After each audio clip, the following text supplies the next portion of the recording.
बाळा, थांब.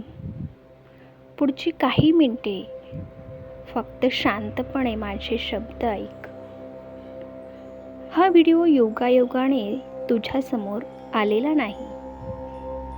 अनेक दिवसांपासून तुझ्या मनात जे प्रश्न आहेत, ज्या चिंता आहेत, जे दुःख तू कोणालाही सांगू शकत नाहीस, त्यासाठीच हा संदेश तुझ्यापर्यंत पोहोचवला आहे. बाळा, तुझे डोळे अनेकदा ओले आहेत, पण तू कोणासमोर रडला नाहीस.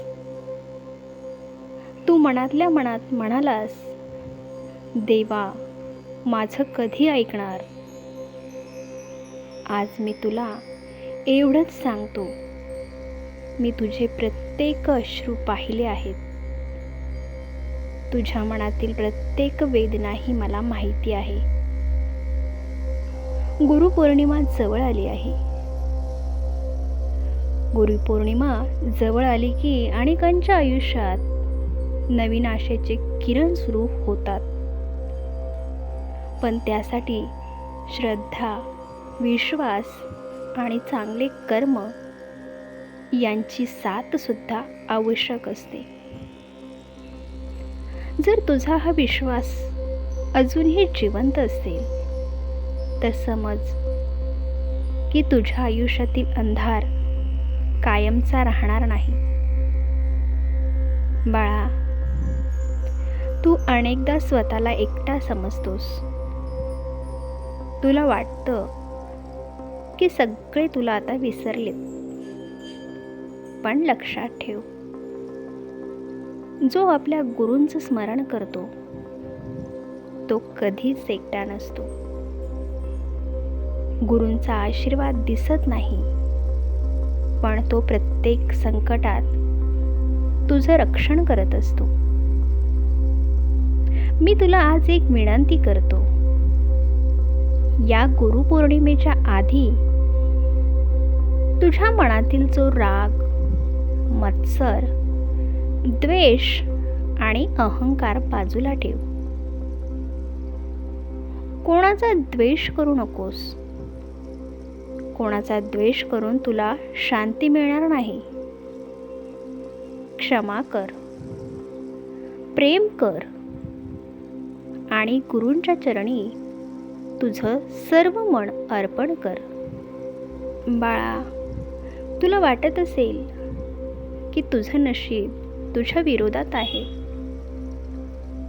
पण लक्षात ठेव, योग्य वेळ येण्याआधी अनेक परीक्षा द्याव्या लागतात.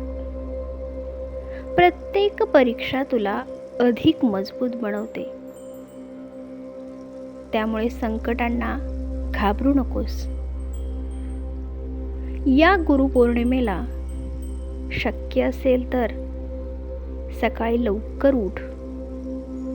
स्नान करून श्रद्धेने गुरूंचे स्मरण कर. एक दिवा लाव. मनापासून प्रार्थना कर.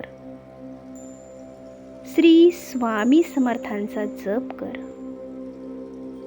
पण हे सर्व फक्त इच्छा पूर्ण व्हावी म्हणून नाही, तर मन शुद्ध व्हावं म्हणून कर. बाळा, लक्षात ठेव, चमत्कार नेहमी मोठ्या आवाजात होत नाही. काही चमत्कार शांतपणे घडतात. योग्य व्यक्ती भेटते, योग्य संधी मिळते, घरात आनंद येतो, मन शांत होतं. हेही गुरुकृपेचे चमत्कार असतात. तुझ्या घरात जर अलीकडे सतत वाद होत असतील, मन अस्वस्थ राहत असेल किंवा कामात अडथळे येत असतील, तर निराश होऊ नकोस.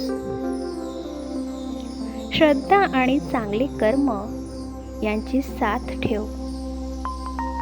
अडचणी कायमच्या राहत नाहीत. आणि बाळा, हा संदेश ऐकत असताना जर तुझ्या मनाला थोडीशी जरी शांतता मिळाली असेल तर शेवटपर्यंत माझ्यासोबत राहा. कारण पुढे मी तुला गुरुपौर्णिमेच्या दिवशी कोणत्या गोष्टी कराव्यात, कोणत्या टाळाव्यात आणि श्रद्धा अधिक दृढ कशी करावी याविषयी सांगणार आहे. हा संदेश पूर्ण ऐक, कारण कदाचित यातील एखादे शब्द तुझ्या आयुष्यात नवी आशा निर्माण करेल.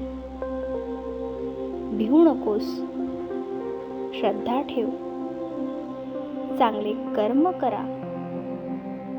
गुरूंची कृपा योग्य वेळी तुझ्या आयुष्यात नक्कीच प्रकाश आणेल.